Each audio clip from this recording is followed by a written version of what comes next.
দেখো এটা আমার কালাচাঁদ, আজকে ওর সাসপেনশন রিপেয়ার হচ্ছে, প্রচুর একটা ক্যাচ ক্যাচ আওয়াজ আসছিল। তো এখন আমি যেটা করছি সব খুলে দিচ্ছি, আমি তোমাদেরকে দেখাবো। খোলাটা অনেক টাইম লাগে, তার জন্য যখন লাগাবো সেই সময় একবারে খোলাটা দেখাবো।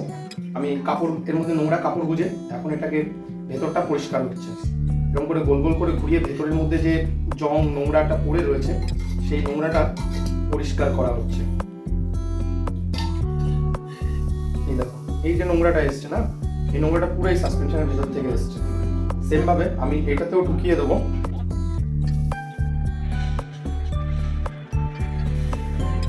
দিয়ে এই দেখো এইভাবে নিয়ে কাপড়টাকে এর সাথে পেঁচিয়ে দেবো। পেঁচিয়ে দিয়ে কি করছি, আমি এটাকে এবার গোল গোল করে ঘুরে দেবো, তাহলে কাপড়ও ঘুরবে এও ঘুরবে, আর ভেতরে যা নোংরা আছে সব পরিষ্কার হয়ে যাবে।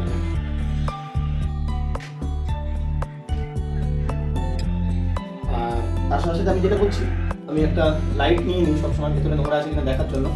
লাইটটা জ্বালিয়ে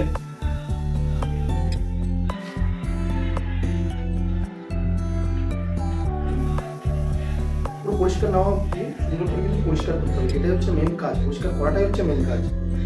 এটা পরিষ্কার হয়ে গেছে, এটা পরিষ্কার হয়ে গেছে। আমি কি করছি, একটুখানি WD-40 এইখানে নিচের যে গ্যাপটা আছে ওটাকে হাত দিয়ে আটকে এর মধ্যে দিয়ে দিচ্ছি। এই WD-40টা ভেতরের যে রাস্তা আছে সেটাকে কাটিয়ে দেবে।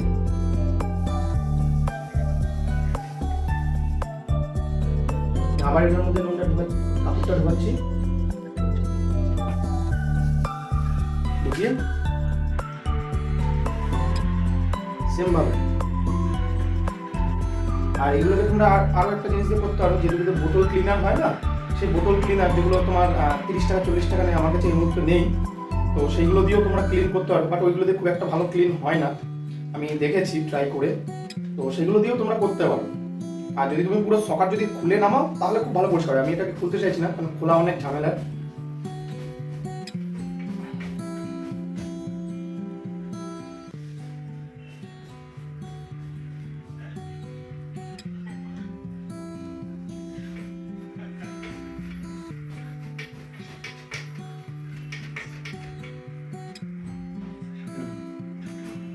এবার পুরো পরিষ্কার হয়ে গেছে। তার সাথে সাথে দেখো আমি আরেকটা কাপড় নিয়েছি যেটার মধ্যে নোংরা থাকবে না, সেটা দিয়ে পুরো এই পাইপটাকে পরিষ্কার করা। আর তার সাথে সাথে তোমরা দেখো এইখানে দেখো এই যে স্প্রিংটা যেটা বার করেছি, একটাই স্প্রিং থাকে এর, ঠিক আছে, একটা স্প্রিং থাকে আর একটা না হাইড্রোলিক পাম্পের মতন থাকে, ঠিক আছে, এটা দেখতে পাচ্ছ, এই হাইড্রোলিক পাম্পের মতন থাকে। এইটা থাকে লক আউটের দিকে, এই যে লক আউটটা দেখছো, এদিকটা লক আউট, এই দিকটা থাকে। আর যেদিকটা এয়ার ড্যাম মানে যেদিকটা স্প্রিং মানে প্রিলোড লেখা থাকে সেদিকটায় থাকবে তোমার এই স্প্রিংটা। আমি ফিট করার সময় সব এক্সপ্লেন করে দেবো। তো এবার আসি সার্ভিসিংয়ের দিকে। প্রথমে মেন কাজটা আমার হয়ে গেছে। আচ্ছা, এর মধ্যে এই যে দুটো সেল আমি এর আগেও দেখিয়েছি, এর ভেতর সেল থাকে, ভালো কোম্পানির মধ্যে সেল থাকে। তো সেলের মধ্যে দেখো যেসব নোংরাগুলো জমে আছে, সেলের মধ্যে যেসব নোংরাগুলো জমে আছে সেগুলোকে পরিষ্কার করে আবার এর মধ্যে গ্রিস দিতে হবে। এটার মধ্যেও দেখো এটা অতটা নোংরা হয়নি, পরিষ্কার আছে, তাও আমি দুটোকেই পরিষ্কার করে দেবো। আর তার সাথে সাথে এই যে স্প্রিংটা, এই যে স্প্রিংটা এর দেখো কন্ডিশন পুরো খারাপ, এই স্প্রিং পুরো জং পড়ে গেছে। এর আগেও আমি একটা দেখিয়েছিলাম, এগুলো ঠিকঠাকভাবে পরিষ্কার না করার ফল, ঠিক আছে। তো এইটাকে এখন পুরো ক্লিন করতে হবে আমাকে। তো আমি বেসিক্যালি এর মধ্যে একটু WD-40 মেরে রেখে দেবো এটাকে খানিকক্ষণ। WD-40 মারার আগে সবসময় শেক করে নেবে।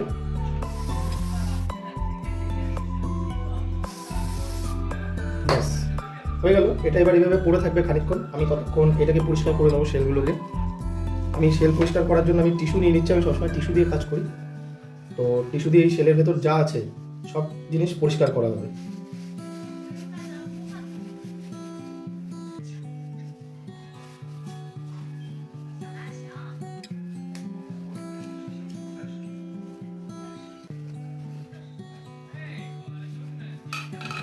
দেখো টিস্যু যদি তুমি অল্প খরচ করতে চাও তাহলে এই দেখো এই দিকটা যে নোংরা লেগে গেছে, এই নোংরা দিকটা আবার ভেতরে ঢুকিয়ে দিলাম, ঢুকিয়ে দিয়ে আবার ব্যাক সাইডটা দিয়ে এইভাবে তোমরা একটা টিস্যুকে 3-4 বার করে ব্যবহার করতে পারো, ঠিক আছে। আর অনেকে এই তেল ময়লার জন্য হাতের মধ্যে গ্লাভস পরে, তো গ্লাভস পরার অত দরকার পড়ে না, ঠিক আছে। গ্লাভস পরার দরকার পড়ে না, এগুলোকে পরে সাবান দিয়ে হাত ধুলেই চলে যায়। দেখো এটাকে পুরো পরিষ্কার করে দিয়েছি, পুরো ক্লিন হয়ে গেছে। ঠিক আছে, টিস্যু, এটা ক্লিন হয়ে গেছে, এটাকে সাইডে রাখো। আবার এবার এটাকে ধরো, এটা যেহেতু কোনো নোংরা হয়নি, তাও আমি যেহেতু একটু ডাটের মধ্যে রাখতে চাইছি না, আমি পুরোনো টিস্যুটা দিয়ে কিছুটা পরিষ্কার করে দিলাম, দিয়ে আবার একটা নতুন টিস্যু নিচ্ছি, নিয়ে আবার পরিষ্কার।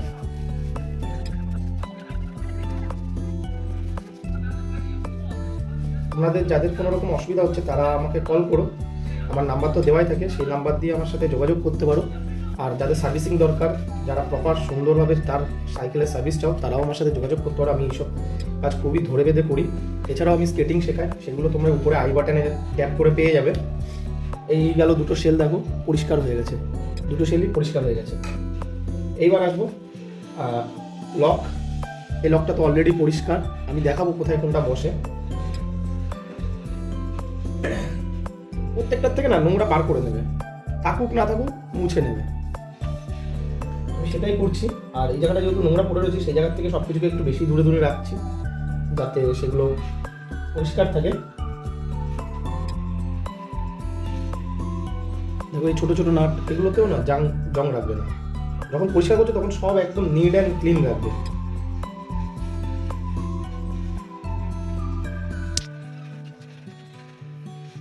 এই দেখো এই বুশটার ভেতরে না কিছুটা নোংরা আছে, এই যে ভেতরে কিছুটা নোংরা আছে, এই নোংরাটার জন্য আমি এই ছোট একটা স্ক্রুড্রাইভার নিয়ে তার মধ্যে কাপড়টাকে চালিয়ে দেবো, এই কাপড়টা দিয়ে এপার ওপার করে দেবো।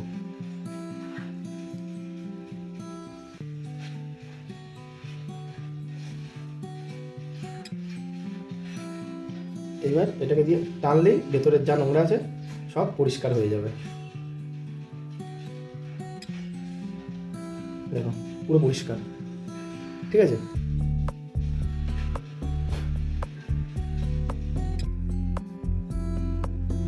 এবার হচ্ছে আসল স্প্রিংটাকে পরিষ্কার করার পালা। দেখো এর থেকে কত নোংরা বেরিয়েছে, দেখে বুঝতেই পারছো, এর আগেও বেরিয়েছে, সেগুলোকে পরিষ্কার করা হয়েছে। এদিকে দেখো অর্ধেকের বেশি জং কেটে গেছে, তো এটা আরও বেশিক্ষণ ভিজিয়ে রাখলে আরও বেশি বেটার। তো আমার এখন টাইম কম, তো আমি এটাকে পরিষ্কার করে নিচ্ছি, এতে কিছু হয় না।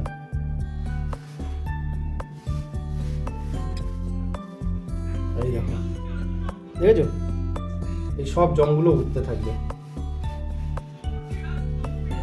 এই দেখো আবার ভাঁজ করে উল্টো দিকে, এই দেখো এই জংগুলোর জন্যই আওয়াজটা হয়, তখন স্প্রিংটা ভালো করে খেলতে পারে না। আর এইভাবে তোমার যদি দীর্ঘদিন থাকে তাহলে কিন্তু অ্যাট এ টাইম এসে তোমার স্প্রিংগুলো নষ্ট হয়ে যাবে, তোমার এত দামি সাসপেনশন সেগুলো পুরো নষ্ট হয়ে যাবে। তো এই জন্য এইসব সাসপেনশনগুলো অনেক দামি। আর দামির থেকে মেন কথাটা হচ্ছে সার্ভিস করা যায়। এইসব সাসপেনশনগুলো এই জন্যই পপুলার যে এগুলোকে না, এই সাসপেনশনগুলোকে সার্ভিস করা যায়। তার জন্য তুমি যেই জিনিস সার্ভিস করা যাচ্ছে সেগুলোকে সার্ভিস করে তুমি তার লংজিভিটি আরও বাড়াতে পারো। সেটা যত বছর এমনি চলার কথা তার থেকে বেশি সুন্দর, আরও অনেক দিন চলবে। তো এই জায়গাটা খেয়াল রাখলে আরও বেশি বেটার।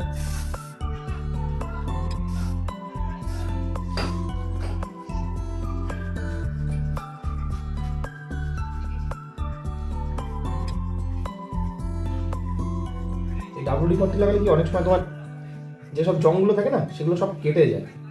WD জং কাটাতে অনেক সাহায্য করে, তো আমি সেটাই করি, আমি WD দিয়ে আমার বেশি জং কাটাই। আর কিছু জং রাস্টার পাওয়া যায় যেগুলো রাস্ট ক্লিনার বলে, কিন্তু সেগুলো অ্যাকচুয়ালি ওগুলো অ্যাসিড দিয়ে তুমি যদি রাস্ট কাটাও তাহলে কিন্তু তোমার পরবর্তীতে আবার সেই রাস্ট চলে আসবে। তো অ্যাসিডটাকে অ্যাভয়েড করবে, অ্যাসিড দিয়ে রাস্ট কাটলে সেই রাস্ট তোমার আবার রিটার্ন চলে আসবে। তো অ্যাসিডটাকে সবসময় একটু অ্যাভয়েডই করে চলবে, অ্যাসিড যত কম ব্যবহার করবে তত তোমার ভালো। দেখো এর মধ্যে কিছু গ্রিস লেগে রয়েছে, এটাকেও পারলে ক্লিন করে দাও, ঠিক আছে, যতটা পারবে সব ক্লিন করে দেবে।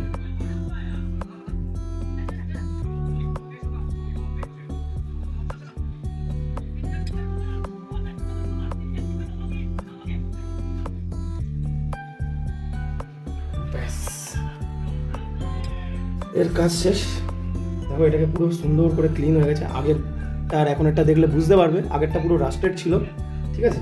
আমি তার সাথে সাথে আমার হাতটাকেও একটু ক্লিন করে নিচ্ছি, কারণ হাতের মধ্যে সব রাস্ট লেগে আমার এগুলো আমরা বাঙালি, আমাদের এসব দিয়েই চলে যায়। আমাদের আলাদা করে কোনো গ্লাভস পরতে লাগে না, আমাদের আলাদা করে কোনো লুব্রিকেন্ট ইউজ করতে লাগে না। এইসব যেসব ইউটিউবে তোমরা দেখছো তারা দামি দামি লুব ইউজ করছে, বলছে ইউজ করতে, সেগুলো কোনো ম্যাটার করে না। ওগুলো হচ্ছে আরও বেশি ক্লিন কাজ করে। তো আমাদের হাত দিয়ে করলেও সেই একই হয়, তারা হাত দিতে অত ভালোবাসে না, তাই তারা লুব ইউজ করে। এবার এটার মধ্যে দেখো কত জল লেগে রয়েছে, এই জলগুলোকে পরিষ্কার করাটাও, পরিষ্কার একটা কাপড় দিয়ে এগুলোকে পরিষ্কার করে দিতে হবে।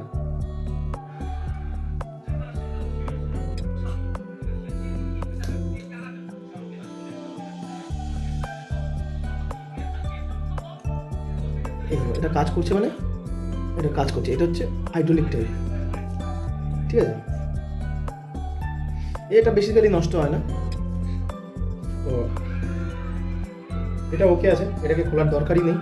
এটা যদি খারাপ থাকতো তখন এটাকে খুলে আবার রিপেয়ার করতে হতো। এইবার পালা আমার এই সকারের পরিষ্কার করার। এখানে আলো দিলে জানি না দেখতে হবে কিনা, দেখো ভেতরে কত নোংরা, এটাতে একটু কম, এটার মধ্যে একটু কম, যেহেতু এটা লকের থাকে, তো লকের মধ্যে তো স্প্রিং থাকে না, তার জন্য এটা বেশি পরিষ্কার।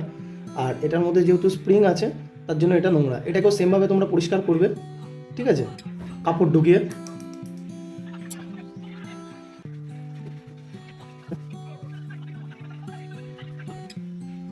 দেখো কত নোংরা বেরিয়েছে এর ভেতর থেকে। তো আবার লাইট জ্বালিয়ে দেখো, দেখো এটা পুরো পরিষ্কার হয়ে গেছে ভেতরটা, ঠিক আছে। এই জিনিসটাই তোমাদেরকে করতে হবে, এটাকে কিন্তু পরিষ্কার করাটা একদম ভুলবে না, এটা মেন, এটাই মেন। এটার মধ্যে আরেকটু রয়েছে, এইটাকেও পরিষ্কার করে নেবো এবার।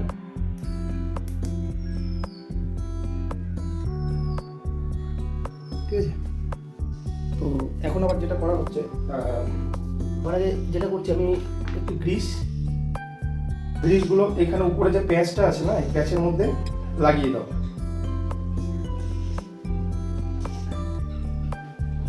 এই জিনিসটা আরো ভালো থাকবে।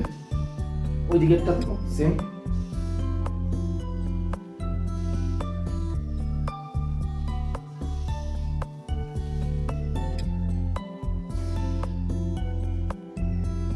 হাইড্রোলিকটা, এই হাইড্রোলিকটাকে ভিতরে আবার ঢুকিয়ে দিতে হবে। এটা ভেতর দিয়ে আসে, অনেকে এটা জানে না। তো তুমি এই হাইড্রোলিক যেটা আছে, এটা হচ্ছে লক আউটের দিকে হবে, এই দিকটা হচ্ছে লক আউট। তো লক আউটের দিকটাই ঢোকাবে, এই ভুলটা করবে না, ঠিক আছে। এটাতে ঢোকানোর পর এটা হচ্ছে মেন কাজ, এই যে লক আউটের এটা হচ্ছে লক আউটের দিকে। তো এটা এর উপরে যাবে, ঠিক আছে, একটুখানি গাড়ি আটকে যাবে। তারপরে মেন যেটা লাগে সেটা হচ্ছে এই এলেঙ্কি, এটা হচ্ছে 5 নম্বর সাইজের এলেঙ্কি। আর এর মধ্যে দিয়ে না 4 নম্বরের থ্রেড করা, সেই 5 নম্বর এলেঙ্কি উপরে এটাতে দেবে, দিলে এটাতে এবার প্যাচ হবে।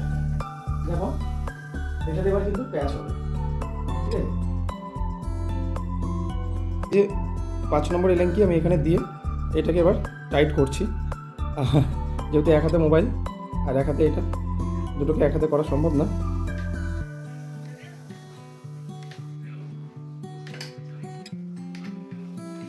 তো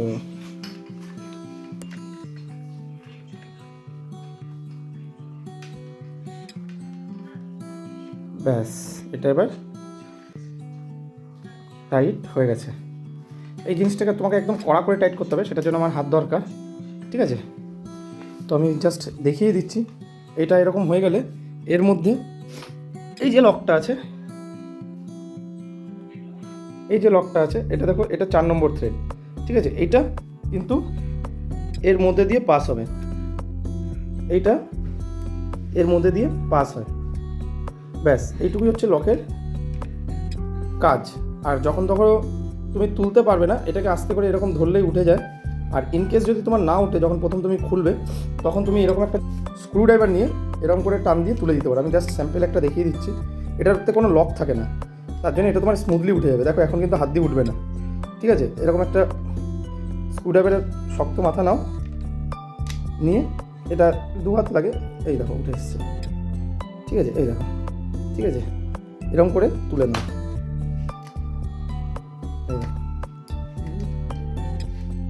হ্যাঁ এই যে, ঠিক আছে। এটা এইভাবেই কাজ করে এটাকে। আর মেন হচ্ছে এই 5 নম্বর, এটা 5 নম্বরটাকে খুব কড়া করে টাইট করতে হবে তোমার, এটা মেন মাথায় রাখবে। 5 নম্বর দিয়ে এটাকে এখন কড়া করে টাইট দেবো, নিচের এটাকে ধরে নিয়েছি, ধরে নিয়ে এটাকে কড়া করে টাইট দিতে হবে।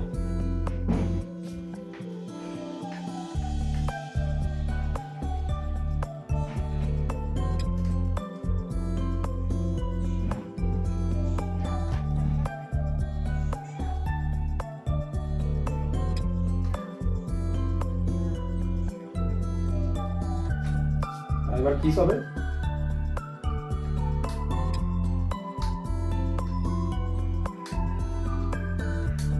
এইটার জন্য আর কোনো কাজ নেই, ওটাকে পরে আটকাবো। এটাকে এখনই আমি একবারে আটকে দিচ্ছি সেমভাবে। এর আগের ভিডিও দেখলে, আর যাদের একদম বেসিক সাসপেনশন তারা অন্য আরেকটা যে ভিডিও আছে সেটা দেখো। এটা ভেতরে ঢুকিয়ে দিলাম, ব্যাস এটা হয়ে গেল। এবার তোমার লকের এই মাথাটাকে আমি একটু গ্রিস করে নিলাম, যাতে পরবর্তীতে যখনই আমি খুলবো তখন যাতে এটা ইজিলি খুলে যায়, তার জন্য এটাকে গ্রিস করা। ঠিক আছে,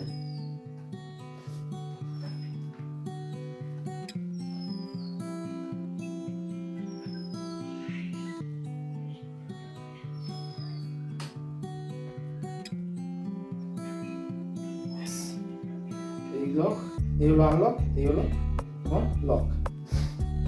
ক্লিয়ার? এইবার ঢোকাতে হবে শেল। দেখছো এটা চালু তো? হ্যাঁ, এর মধ্যে এর কোনো রাইট লেফট নেই, দুটোই সেম। ঠিক আছে, এর কোনো রাইট লেফট নেই, শুধু জাস্ট ধরে এই দেখো এখানে একটা লক আছে, ওই লকের মাথায় এটাকে জাস্ট এইভাবে ঢুকিয়ে দাও। ঢুকিয়ে দিলে একটু চাপ দিলে ওই নিজের থেকে লক হয়ে যায়। আর যদি বার করতে না পারো, বার করার প্রসেসও দেখিয়ে দিই। এটা বেসিক্যালি ডাইরেক্টলি বেরোয় না, এটাকে তুমি যদি এখন টান দাও এটা বেরোবে না। এটাকে জাস্ট এভাবে না ঘোরাবে, এখানে দেখো একটা দাঁত আছে, এই দাঁতটা দিয়ে ঘোরালেই বেরিয়ে যায়। এই বেরিয়ে গেছে। ঠিক আছে, এইখানে লক আছে এই জায়গাটা। ঠিক, তুমি এটা খুললে দেখতে হবে, এটা ক্যামেরায় দেখানো যাচ্ছে না। এই যে লক হয়ে গেল, এটা টান দিলে সব বেরোচ্ছে, তো বেসিক্যালি এটা বেরোবে। ঠিক আছে, আচ্ছা সেগুলোতে আমাকে যেটা করতে হবে সেটা হচ্ছে আমাকে গ্রিস দিতে হবে। তো সেই গ্রিসটা আমি করে দিচ্ছি। ওটাকে না কখনো কার্পণ্য করবে না, বেশি বেশি করে গ্রিস দিয়ে দাও, কারণ এই গ্রিসই এই সকারগুলোকে ভালো রাখে সবসময়। এই চড়া যেখানে বিট আছে সেই বিটটা উপরে থাকবে, বিটের দিকটা উপরে থাকবে। এই একটা চড়া মুখ, এই চড়া মুখটা উপরের দিকে থাকবে, এরকম এরকম ভাবে ঢুকবে।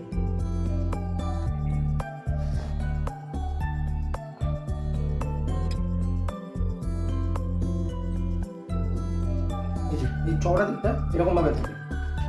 ঠিক আছে, বেসিক্যালি এটা এইভাবে ঢুকে এরকম ভাবে। ঠিক আছে, এরকম ভাবে হবে সেটটা, দিয়ে চাপ দাও, লক হয়ে গেছে। পুশটা এইভাবে ঢুকিয়ে দিলাম, ঢুকিয়ে দিয়ে এটাকে জাস্ট এইভাবে ছেড়ে দেবো, এটা নিজে নিজেই সেন্টারে ঢুকে যাবে, এটা লক হয়ে যাবে।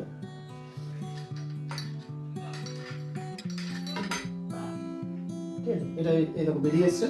আর এদিকে এই মাথাটা তো রয়েছে, এটা আরেকটু উঠে যাবে। ওকে, এইবার তুমি এটাকে ধরে এরকম সিম্পল জাস্ট ঢুকিয়ে দাও। ঠিক আছে, আর এর পরের কাজ আমি দেখাচ্ছি। আর এটাতে আরেকটা যেটা কাজ হবে সেটা হচ্ছে এই যে লকটা দেখছো, এই লকটা কিন্তু এতে আটকাবে। গ্রিস লাগাও, এই যে নাটটা আছে এই নাটের মধ্যে একটু গ্রিস লাগিয়ে দাও। গ্রিস লাগিয়ে এটার মধ্যে মাথাতে একটু লাগিয়ে দিলাম, লাগিয়ে দিয়ে এটা ঢুকে যাবে। ঠিক আছে, এটা জাস্ট সিম্পল ঢুকে যাবে। ঢুকে গিয়ে এবার এর মধ্যে এই যে নাটটা, এই নাটটা দিয়ে এটা লক হবে। এই যে আটকে গেছে, এইবার তুমি কি করতে পারো, এটাকে যদি ডাইরেক্ট এইভাবে ধরি তাহলে কি হবে, এটাতে দাগ পড়বে। তো আমি সেটা চাইছি না, তার জন্য আমি জাস্ট আমার এই নোংরা কাপড়টা দিয়ে আমি এর মধ্যে ফাঁসিয়ে এইবার যদি আমি এটাকে ধরি তখন কিন্তু আমার আর দাগ পড়বে না। আর তার সাথে তোমার 10-11 রেঞ্জ, 12-13 রেঞ্জ, এটা 12-13 রেঞ্জের মাথা এখানে কাজ করবে।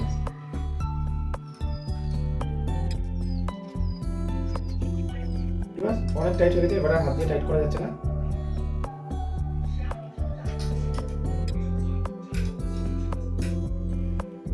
ব্যাস, এটা টাইট হয়ে গেছে। এবার ডাইরেক্ট তুমি এটাকে এবার এর মধ্যে ফিট করে দিতে পারো। এটা পরিষ্কার হয়ে গেছে, দেখো আমি এটা পরিষ্কার হয়ে গেছে। আমি তাও এর মধ্যে একটুখানি এখানে গ্রিস দিয়ে দিচ্ছি। এখানে যেহেতু আমার কয়েলগুলো আটকাবে, তো কয়েলের ওই জায়গাটা আমি একটু গ্রিস করে দিচ্ছি আলতো করে, এতে কয়েলটা সুন্দরভাবে ঢুকেও যাবে আর ফিট থাকবে। আর ইনকেস যদি ধুলোবালি ঢুকে তো সেই জায়গাটা অনেকটাই ডাট আটকে দেবে, গ্রিসে, ভেতরে ঢুকতে দেবে না।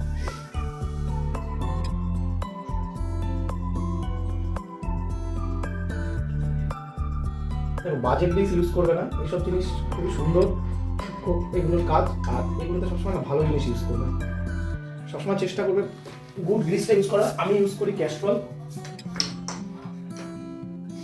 ঠিক আছে। যদি প্রথম জায়গায় যদি তোমার যদি ইয়ে লেগে থাকে না, মানে দেখছো তোমার জং লেগে রয়েছে, তুমি তুলতে পারছো না, সেই জায়গাগুলোতে আরও বেশি করে গ্রিসটা লাগিয়ে দেবে, তাহলে সেই জায়গাটা জংটা ধরবে না, গ্রিসের জং আসতে দেয় না। তো এই জিনিসটাও মাথায় রাখবে। যেমন করে আমি এই কর্নারটাতে না এখানে একটু জং লেগে রয়েছে, যেটাকে তোলা যায়নি, তো সেইটাকে আমি পরিষ্কার করে দিলাম। দেখো এটাকে পুরো আমি গ্রিস দিয়ে ভরিয়ে দিয়েছি কিন্তু, ঠিক আছে। এইবার এই সাদা মাথাটা তোমার উপরে থাকবে, যেহেতু এর সাথে আরেকটা লক আছে, এটা তুমি খুললেই বুঝতে পারবে, এটা উপরে এইভাবে ঠিক বসে, ঠিক আছে। তো এটাকে আমি এবার ডাইরেক্ট এর মধ্যে ঢুকিয়ে দেবো।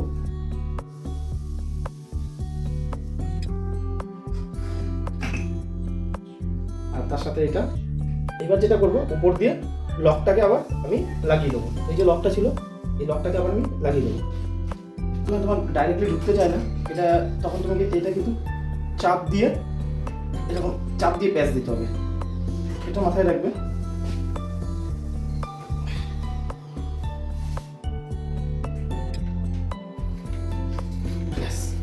এবার এটা হয়ে গেছে।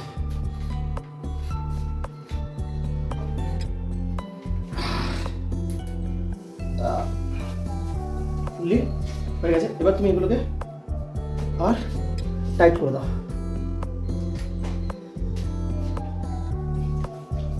রেঞ্জ দিয়ে